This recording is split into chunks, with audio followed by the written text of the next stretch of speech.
जब ये पता है कि जीवन में सपने में भी विश्राम श्री राम के कृपा के बिना नहीं मिल सकती और श्री राम के पास पहुंचने का एकमात्र मार्ग श्री हनुमान जी महाराज हैं, तो बात हनुमान जी पे आकर टिक गई। अब हनुमान जी को कैसे मनाया जाए? धीरे धीरे सूत्र खुल रहे हैं, कहां से लगेगा। भाई चलो, हनुमान जी की बात राम जी मानते हैं, बड़ी अच्छी बात है, पर हनुमान जी हमारी बात क्यों सुनेंगे?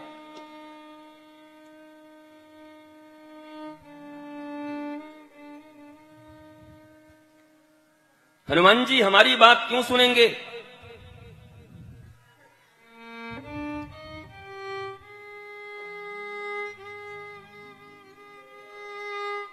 तो ये हनुमान चालीसा में जो सूत्र हैं, इसी 40 सूत्रों में से कोई ना कोई उपाय निकलेगी। गैस पेपर तगड़ा है। इन 40 दोहों में से ही कोई न कोई एक चीज ऐसा होगा जिससे हनुमान जी आपके ऊपर रीझ जाएंगे, और हनुमान जी रीझ गए तो राम जी रीझ गए, और राम जी रीझ गए तो जीवन में आराम, विश्राम, आनंद, मौज, शांति, प्रेम, सुख, आह्लाद, जिसके लिए अलग अलग वस्तु, अलग अलग व्यक्ति, अलग अलग स्थानों में तुम भागते रहते हो। ये 10 इंद्रियों के सुख के साधन अलग अलग हैं। आंख बिना देखे मानेगी नहीं। अब वो राम जी को देखेगी कि गूगल पे कुछ और देखेगी, तो तुम्हारी बुद्धि बताएगी, तुम्हारा विवेक बताएगा, क्योंकि बेचारी आंख के पास कुछ नहीं है, आंख तो बस देखती है, उससे आगे उसका कोई काम नहीं। रिफ्लेक्शन मिलने कुछ सेकंड के लिए इतना गुरु भक्त, इतना पिता भक्त होते हुए भी एक दुर्जन के साथ एक वेश्या का रमण देख लिया तो उसकी जिंदगी बिगड़ गई। 30 सेकंड में, 30 सेकंड में एक परम गुरु भक्त और परम पितृभक्त पुत्र का सर्वनाश हो गया। हम तो कभी कभी सोचते हैं हम लोगों का क्या होगा, जिनकी आंखें सदा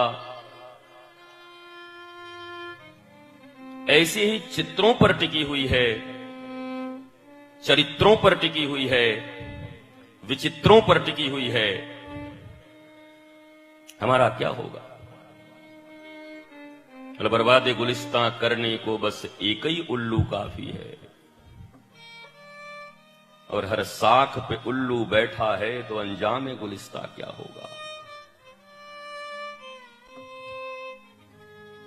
इन आंखों में सदा कुछ न कुछ, कुछ न कुछ, कुछ न कुछ, इसको परमानेंट ही बंद कर दो, और यहां वाले आदमी उठे तो हम ही उठ जाएंगे।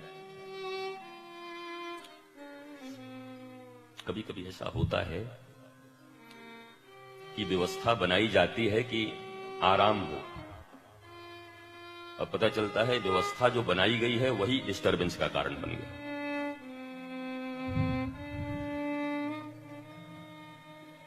हनुमान जी को लंकिनी मिली लंका के द्वार पर और कही, चोर की तरह कहां जा रहा है? चोर की तरह कहां जा रहा है? तुम्हें पता नहीं मुझे द्वार पर लगाया इसलिए गया है कि कोई चोर लंका के अंदर प्रवेश न करने पाए। हनुमान जी बोले, कमाल है, इस दुनिया का सबसे बड़ा चोर यहां रहता है, डकैत रहता है, आधुनिक भाषा में बोलो गुंडा रहता है। रावण से बड़ा गुंडा, डकैत, चोर कौन होगा बताओ? और हनुमान जी छोटे से रूप बना करके प्रवेश कर रहे हैं। क्योंकि उनके स्वामी का प्राण जगत जननी जानकी सीता को चोरी करके वो ले गया। अपनी ही वस्तु का खोज करने जा रहे हैं और द्वारपाल कह रहा है कि तू जानता नहीं कि चोर मेरे आहार हैं। तो हनुमान जी ने कहा तुरंत 1 सेकंड के अंदर में, don't ignore anybody, he is the part of life, understand? Please.